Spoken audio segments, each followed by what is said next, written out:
જય અરુણાચલ. આપ જાણો છો તેમ અધિક માસ પુરુષોત્તમ માસ ચાલે.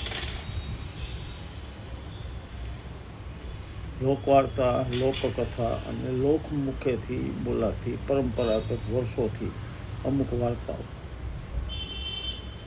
આજના જમાનાના યુવાનોને કદાચ અપ્રાસંગિક લાગે, અવૈજ્ઞાનિક લાગે, પણ એની પાછળનો મર્મ હતો અને વર્ષોથી વાર્તાઓ ચાલી આવે છે. આજે પણ પુરુષોત્તમ માસમાં જ્યારે બહેનો ભેગી થાય ત્યારે અલગ અલગ વાર્તાઓ કહેતી હોય છે. પુરુષોત્તમ માસમાં એ માન્ય એક વાર્તા છે, એની પાછળનો સાર સમજવા જેવો છે. સાંભળો અને બીજાને મોકલો. વનળિયાની વાર્તા. વનળિયા ગામઠી ભાષામાં કહેવાય છે. એકચ્યુઅલી નામ છે વનદેવતા, અને ગામઠી ભાષામાં લોકબોલીમાં કહે વનળિયા. એની એક વાર્તા છે. દંતકથા લાગે, પણ આ માસને અનુરૂપ હોવાથી આપણે સમક્ષ રજૂ કર્યું છે. એક બહેન ને 7 ભાઈ, 7 પહેલાં લગ્ન થઈ ગયા, પરણી ગયા, અને બહેને તો અખંડ કુમારિકાનું વ્રત લીધું કે હું આ દિવસ કુંવારી વ્રતનું દાન કરે, પ્રભુ ભાઈનું ચિત્ત રાખે અને આનંદમાં દિવસો એના જાતા.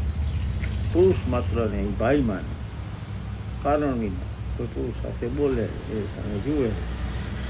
આખા ગામની અંદર આ બહેનના સંયમ, નિયમ અને વ્રતના વખાણ થાય. અધિક માસ પૂરો થયો, 7 ભાભીઓએ છેલ્લે દિવસે વનળિયાની એટલે કે વન દેવતાની વાર્તા સાંભળી અને વ્રત પૂરું કર્યું. બહેનને બધી ભાભીઓએ કીધું કે બેન, તમે વનળિયાની વાર્તા સાંભળો ને.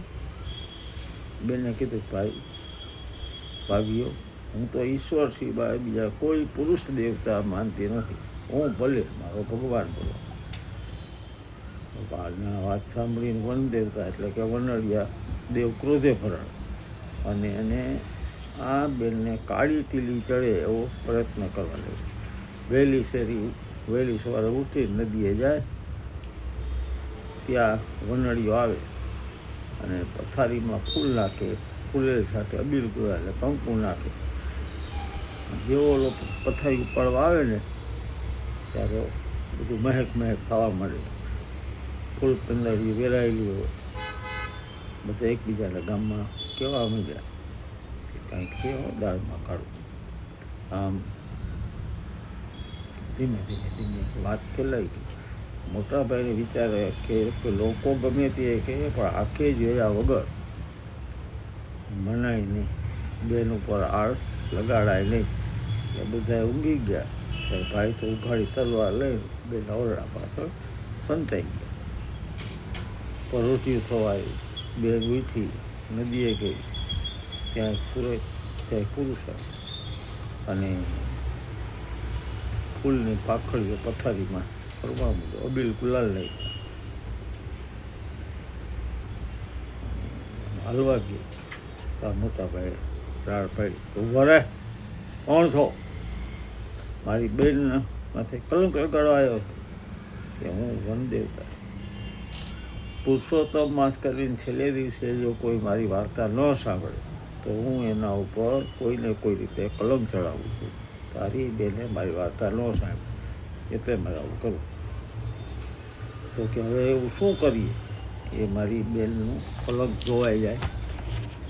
પણ દેવતા તમે જ કહો. ભાઈએ પૂછ્યું કે હવે એવો શું ઉપાય કરીએ કે આ જે તમે જે કલંક લગાડ્યું છે, ગામના મોટે જે વાતો થાય છે, ગામના મોટી બહેનો મંગવા ન જવાય. એટલે કીધું કે વાડ ને વડું, પાળ ને પૂરી, લહેર ને લાડુ, રાખ ને રોટી. મારી વાર્તા સાંભળવાની તો ખોટો કલંક નહીં લાગે, એટલે લાગેલો હશે તો કલંક ધોવાઈ જશે. કે અમને કઈ રીતે ખબર પડે કે આવતીકાલે રાજા મંદિરને સોનાનું ઈંડું ચડાવવાનું છે, કોઈનાથી નહીં ચડે. પણ મારું વ્રત કરીને જે બહેન જાશે એના હાથે થશે. આટલું કહીને વન દેવતા તો અંતર ધ્યાન થઈ ગયો. બીજા દિવસે વનળિયાના કહેવા પ્રમાણે બહેને વાત સાંભળી. વડા પૂરીઓ લાડુ કરી વનમાં મૂકી આવ્યા. રંગજનોને એટલે કે ગરીબ માણસોને રોટલા આપ્યા. રાજાએ મંદિર ચડાવ્યું પણ ઈંડું કોઈને ચડે નહીં. રાજાએ ઢંઢેરો પીટાયો, સંદેશો મોકલાયો કે આ ગામમાં કોઈ એવા જતી કે સતી છે એ કાચે તાતણે કૂવામાંથી નીરનો ઘડો ભરી લાવે. કાચે તાતણે નીર એટલે પાણી લાવવું. જો કોઈ આવવું હોય તો મંદિરમાં આવે. બેન તો મંદિરે ગઈ. રાજા, પુરોહિતો અને ગામના માણસો બેઠા હતા. સ્ત્રીને જોઈને, બેનને જોઈને એકબીજામાં કાનમાં કેવા પડ્યા આ શું કરવા કલંકિત. તે બેન તો કે રાજા લાવો ઘડો લાવો સૂતર, હું કૂવામાં પાણી ભરી આવું. રાજાએ સૂતરને ઘડો આપ્યો. ભગવાનનું સ્મરણ કરતાં કરતાં એને ઘડો અંદર નાખ્યો. સૂતરના તાતરે મનમાં કીધું કે મેં કોઈ પુરુષનું રટણ ન કર્યું હોય, અખંડ કુમારિકા વ્રત પાડ્યું હોય તો મારી લાજ રાખજો. કાચા સૂતરને ઘડો બાંધી કૂવામાં ઉતાર્યો. ઘડો ભરાઈ ગયો અને હર વ્યક્તિને ખેંચી લીધો. આખી સભાએ બેનનો જય જયકાર કર્યો. માથે ચડેલો કલમ ઉતરી ગયો. રાજા પણ એને વંદન કરવા લાગ્યો. પંડિતોએ ઘડામાંથી પાણી લીધું. મંદિરના શિખરે તથા કળશ ઉપર ઈંડા ઉપર પાણી છાંટ્યું. ઈંડું ચડાવવામાં આવ્યું. ઘડીકમાંથી ઈંડું ચડી ગયું. લોકોએ સાચી વાત જાણી એટલે વનદેવતાને કહેવા લઈ ગયા.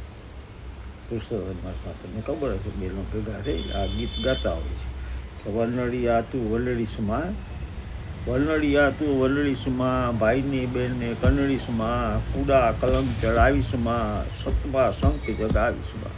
સતમા શંખ, શંખ એટલે શંકા, સતમા શંકા જગાવીશમાં. તારો છે વલમાં હે વાસ, મારો પ્રભુ ચરણની પાસ. જય વનદેવતા, જય સતી બહેન, જય પુરુષોત્તમ ભગવાન, જય